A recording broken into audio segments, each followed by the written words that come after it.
తాకట్లో ఉన్న మీ బంగారాన్ని విడిపించి ఆ రోజు ఆన్లైన్ రేటుకి కొంటాం. Sharma gold company.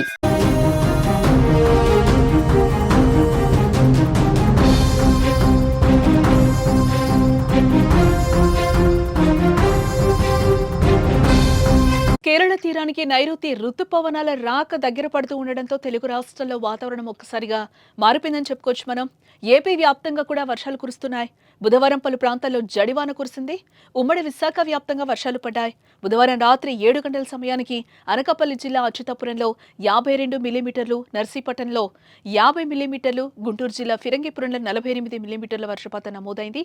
తూర్పు మధ్య అరేబియా సముద్రం మీదుగా ఉత్తర కర్ణాటక, గోవా తీరాల నుంచి కోస్తాంధ్ర వరకు సముద్ర మట్టానికి 3.1 కిలోమీటర్ల ఎత్తు వరకు ఆవర్తనం కొనసాగుతోందని ఏపీ విపత్తుల నిర్వహణ సంస్థ మేనేజింగ్ డైరెక్టర్ రోణంకి కూర్మనాథ్ వెల్లడించారు.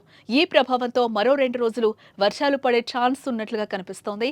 ఇటు గురువారం విజయనగరం, పార్వతీపురం, మన్యం, అల్లూరి సీతారామరాజు, గుంటూరు, కృష్ణా, ఎన్టీఆర్, పల్నాడు, బాపట్ల జిల్లాల్లో ఓ మోస్తరు వర్షాలు ఉండొచ్చని ఏపీ విపత్తుల శాఖ అంచనా వేసింది.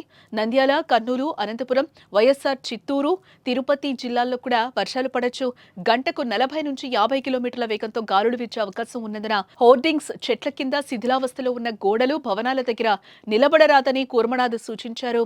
పిడుగులతో కూడిన భారీ వర్షాల నేపథ్యంలో ప్రజలు అప్రమత్తంగా ఉండాలని, తగిన జాగ్రత్తలు తీసుకోవాలని తెలిపారు.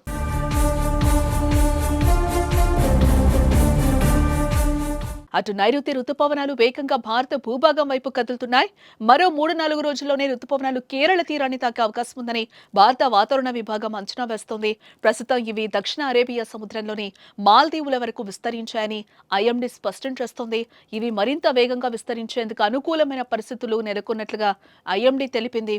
రుతుపవనాలు ప్రస్తుతం దక్షిణ అరేబియా సముద్రం, బంగాళాఖాతంలోని కొమోరిన్, మాల్దీవుల వరకు విస్తరించినట్టుగా వెల్లడించింది.